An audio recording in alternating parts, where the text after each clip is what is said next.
Hindi kayo katulad nung panahon namin na hindi kami iyakin. Na hindi kami iyakin. Umani ng samot-saring reaksyon sa social media ang naging pahayag ni Senador Robin Hood Padilla matapos siyang sabihin na ang kabataan ngayon ay mas mahina at mas iyakin kumpara sa kabataan noong kanyang panahon. Ayon sa Senador, noong sila ay bata pa, hindi pa uso o hindi pa nila alam ang salitang depresyon. Dahil dito, hati ang opinyon ng netizens. May mga sumang-ayon habang marami rin ang kumukwestiyon sa kanyang pahayag. Panoorin natin ang maikling video. Ang mga bata po ngayon, sad to say, kung kayong magagalit sa akin, ako, maraming batang magagalit siguro, pero pasensya na kayo. You are weak.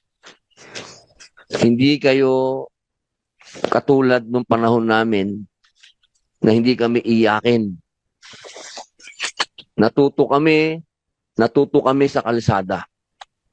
Natuto kami na wag umupo, umiyak. Nung panahon namin, hindi uso yung salitang depression. Hindi ko nga alam yun kung ano yung depression. Ngayon, batang maliit, sasabihin, I'm depressed.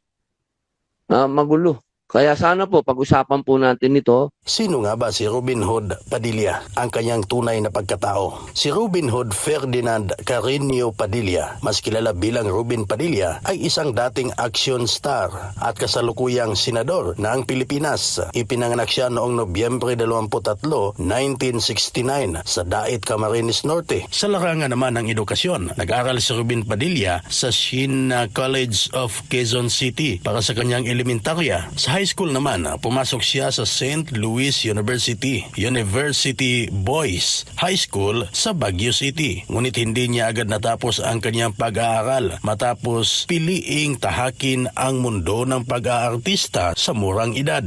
Kalaunan, bumalik siya sa pag-aaral at nagtapos ng Bachelor of Science in Criminology sa Philippine College of Criminology. Patunay ng kanyang desisyong tapusin ang kolehiyo sa kabila ng maagang kasikatan sa showbiz. Mas nakilala si Robin Padilla bilang bad boy o Prince of Action ng Philippine Cinema noong dekada 90 sa pamamagitan ng mga pelikulang aksyon na tumatak sa masa. Gayunpaman, dumaan din siya sa mabibigat na pagsubok sa buhay, kabilang ang pagkakakulong noong dekada 90 dahil sa kasong illegal possession of firearms. Kalaunan, siya ay nabigyan ng absolute pardon na nagbalik sa kanyang mga karapatang sibil at politikal. Noong taong 2022, formal siyang pumasok sa pambansang politika at nahalal bilang senador ng Pilipinas, kung saan siya ay nakakuha ng isa sa pinakataas na bilang ng boto sa kasaysayan ng halalan bilang mambabatas. Isinusulong niya ang mga isyu tulad ng reforma sa konstitusyon, kapayapaan at kaayusan, karapatan ng mga Muslim at mga panukalang may kaugnayan sa kabuhayan ng karaniwang Pilipino. Mula sa pagiging action star hanggang sa pagiging senador, si Robin Hood Padilla ay nananatiling isang personalidad na may malakas na impluwensya sa kulturang Pilipino at sa politika ng bansang Pilipinas. Kung napadaan lang sa iyong videong ito, pa-follow, like and share at pa-subscribe ng artikulo.